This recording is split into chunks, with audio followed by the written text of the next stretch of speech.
നമസ്കാരം. Road to job YouTube ചാനലിലേക്ക് വീണ്ടും സ്വാഗതം. ഇന്ത്യൻ ആർമി അഗ്നിവീർ റിക്രൂട്ട്മെന്റ് 2026 അപേക്ഷിക്കാൻ താൽപ്പര്യമുള്ളവർക്കായി 25,000-ലധികം ഒഴിവുകളിലേക്ക് വിജ്ഞാപനം പുറത്തിറങ്ങി.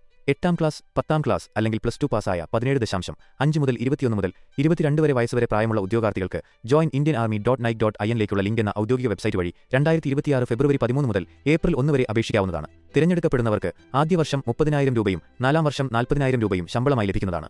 Online common entrance exam (CEE), ശാരീരിക ക്ഷമതാ റാലി (PFT), മെഡിക്കൽ പരിശോധന, സർട്ടിഫിക്കറ്റ് പരിശോധന എന്നിവ ഉൾപ്പെടുന്ന 2 ഘട്ടങ്ങളിലൂടെയാണ് തിരഞ്ഞെടുപ്പ് നടക്കുന്നത്. ഉദ്യോഗാർത്ഥികൾക്ക് കുറഞ്ഞത് 162 സെന്റിമീറ്റർ ഉയരവും 5 സെന്റിമീറ്റർ നെഞ്ചളവ് വികസിപ്പിക്കാനുള്ള കഴിവും ഉണ്ടായിരിക്കണം. കൂടാതെ 1.6 കിലോമീറ്റർ ഓട്ടം, 7 മിനിറ്റ് 45 സെക്കൻഡ് മുതൽ 8 മിനിറ്റ് 30 സെക്കൻഡിനുള്ളിൽ, 10 അടി ലോങ് ജമ്പ്, 3 അടി ഹൈ ജമ്പ് എന്നിവ ശാരീരിക ക്ഷമതാ പരീക്ഷയിൽ ഉൾപ്പെടുന്നു. 250 രൂപ അപേക്ഷാ ഫീസ് അടച്ച് രജിസ്റ്റർ ചെയ്യുന്നവർക്കുള്ള പരീക്ഷ 2026 ജൂൺ മാസത്തിൽ താൽക്കാലികമായി നിശ്ചയിച്ചിരിക്കുന്നു. അപേക്ഷാ സമയത്തും റാലിക്കുമായി അഡ്മിറ്റ് കാർഡ്, 20 പാസ്പോർട്ട് സൈസ് ഫോട്ടോകൾ, വിദ്യാഭ്യാസ സർട്ടിഫിക്കറ്റുകൾ, ആധാർ, പാൻ കാർഡ് തുടങ്ങിയ രേഖകൾ കരുതേണ്ടതുണ്ട്.